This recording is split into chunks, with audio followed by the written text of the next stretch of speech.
On March 23, 1900, a feverish Chinese laborer named Wang Qin lay dying on a narrow alley in San Francisco's Chinatown, his swollen groin swelling with the telltale buboes that would later be identified as the deadliest signature of bubonic plague. The city's most powerful men watched the scene unfold and, fearing the ruin of a booming port, declared the death an ordinary influenza case and ordered the streets to stay open. San Francisco at the turn of the century was a glittering gateway to the Pacific, a bustling hub of trade, finance, and immigration.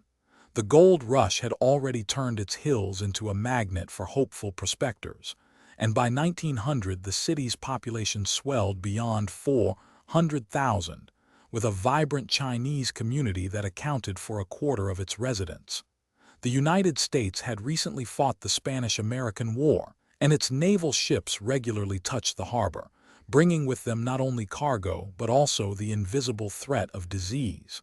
In 1899, a ship from Hong Kong arrived in the bay with a cargo of grain infested with rats, and aboard those rats lived the bacterium Yersinia pestis, the agent of the Black Death that had ravaged Europe a half-century earlier.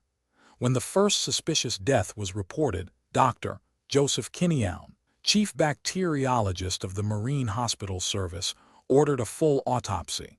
Under a dim lantern, he cut open the swollen lymph node, placed a smear on a glass slide, and applied a stain that would make the tiny safety pin-shaped bacilli glow a sickly amber. The result was unmistakable. Why? Pestis, the plague bacterium, was present in the bloodstream. Kinneown's report, dated April 10, 1900, warned that the disease could spread like wildfire through the densely packed tenements of Chinatown and beyond, if left unchecked. Mayor James D. Phelan and the Board of Supervisors, however, saw a different danger. Their city thrived on commerce and tourism, and a plague headline would shutter the docks, empty the hotels, and cripple the economy. In a closed-door meeting on April 13, they voted to deny the federal health officer's findings, labeling the report a political ploy designed to tarnish California's reputation. They instructed the city health department to suppress any mention of plague, to ban the distribution of foreign-language newspapers that might spread panic, and to threaten any physician who dared to diagnose the disease. The mayor even wrote to the governor, insisting that no such pestilence exists in this city, and demanding that the federal authorities withdraw their officers. The clash escalated into a courtroom drama that would become known as the San Francisco Plague Trials. In June 1900, the federal government, invoking the newly enacted Public Health Act, filed suit against the city for willful neglect of quarantine duties. The case centered on the autopsy of a second victim, a merchant named Lai Ming, whose body had been examined in secret by Dr. Kinneown's team. The prosecution presented the stained slides, the microscopic images of the plague bacilli, and eyewitness testimony from Dr. Kinneown himself, who described the classic, bubonic lesions and the rapid hemorrhagic progression that had killed Lai Ming within 48 hours.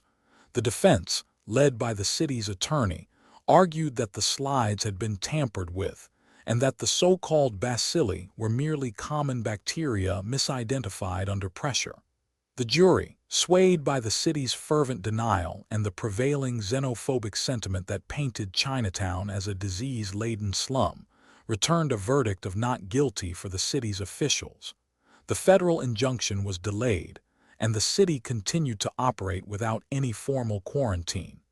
In the weeks that followed, plague silently fanned out along the waterfront, hitching rides on cargo ships that docked in Oakland, Seattle, and even as far as New York. By the end of 1900, an estimated 150 people in the Bay Area had succumbed to the disease, many of them undocumented immigrants whose deaths were never recorded.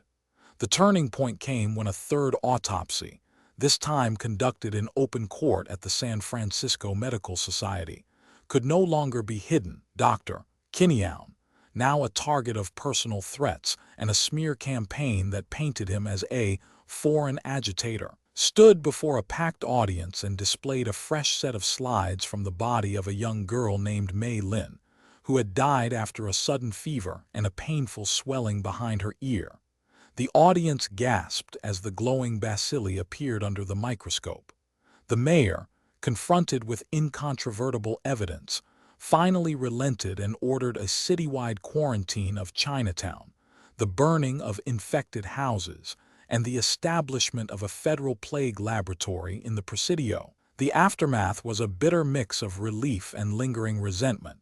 The quarantine, though effective in curbing the immediate spread, displaced hundreds of families, destroyed homes, and deepened the mistrust between the Chinese community and municipal authorities. Federal health officials, emboldened by the eventual victory, instituted stricter quarantine regulations across the nation, shaping public health policy for decades to come. Yet the political cover-up left an indelible scar on the city's conscience, a reminder that economic ambition can blind leaders to the very human cost of denial. Today, the 1900 San Francisco plague episode stands as a cautionary tale of public health denial, where the choice to protect commerce over truth allowed a deadly disease to fester in the shadows. It reminds us that transparency, swift action, and respect for all communities are the only true shields against pandemics. Subscribe to the Autopsy Files for more stories like this.